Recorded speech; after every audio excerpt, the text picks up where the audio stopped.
Nightmare on Wall Street. The Dow headed for its worst April performance in almost 100 years as investors react to Donald Trump's plan to destroy the U.S. economy.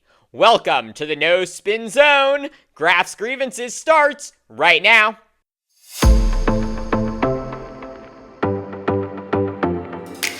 As a presidential candidate, Donald Trump promised an economic boon like no other.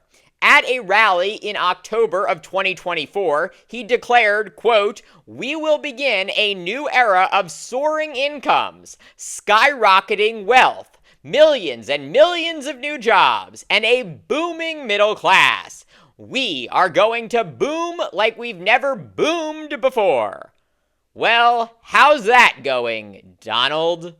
The Dow Jones Industrial Average lost nearly 1,000 points on Monday and is now headed for its worst April performance in nearly a century. Yes, the Dow hasn't performed this poorly since 1932, in the depths of the Great Depression. That was a decade-long economic catastrophe that saw the banking system collapse, life savings wiped out, factories shuttered, homes and farms foreclosed on, and millions of Americans going hungry as unemployment soared to 25%. But it's not just the Dow acting like it's 1932.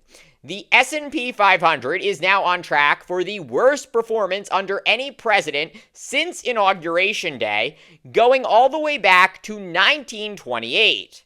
That means the majority of Americans, 63% of whom are exposed to the stock market through individual holdings, mutual funds, retirement accounts, or some mix of those, are watching their investments plummet in value.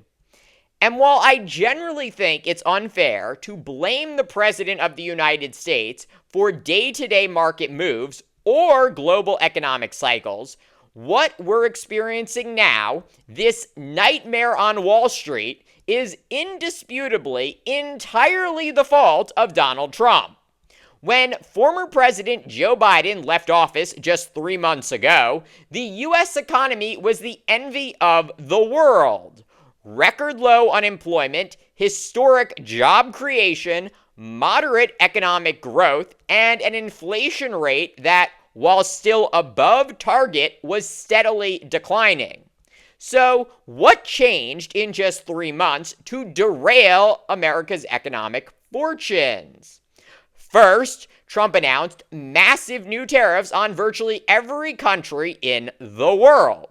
And despite what Trump wants you to believe, import tariffs aren't paid by other countries.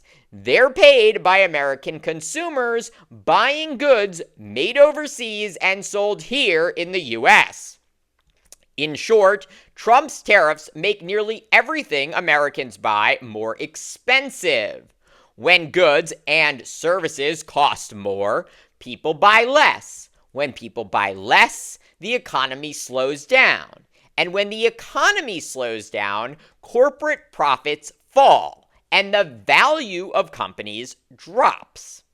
This is exactly why the International Monetary Fund warned today, April 22nd, that Trump's tariff policy, along with countermeasures from other nations, will likely reduce global economic growth to 2.8% this year, down from 3.3% last year.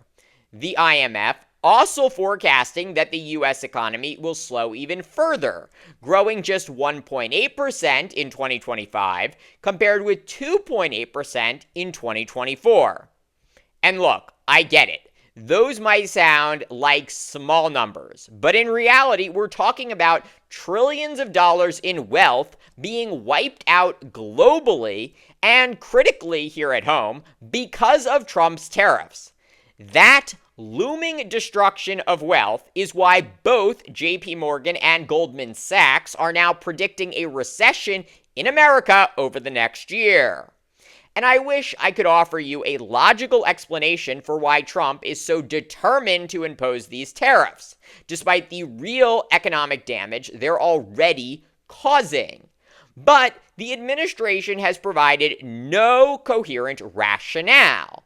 And reporting from multiple outlets suggests many of Trump's own advisors, including his vice president, have urged him to not go through with his tariffs. But it's not just Trump's tariffs that are fueling this historic storm on Wall Street. The president has also been escalating his attacks on Federal Reserve Chairman Jerome Powell, even threatening to fire him. That's triggered fresh waves of panic on Wall Street because it strikes at the heart of something markets hold sacred: the Fed's independence.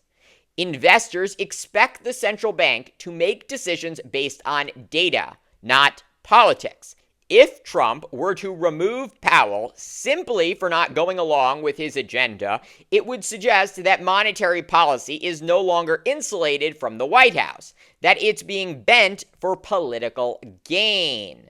That's exactly why the Federal Reserve Act says governors, including the chair, can only be removed for cause.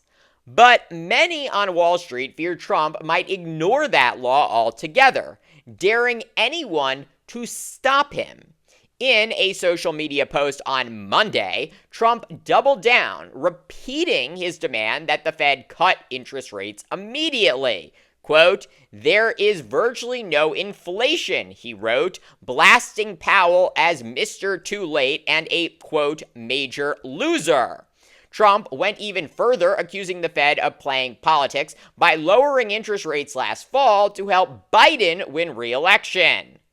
Meanwhile, National Economic Council Director Kevin Hassett confirmed last week that the White House is actively studying whether it can legally remove Powell from his post.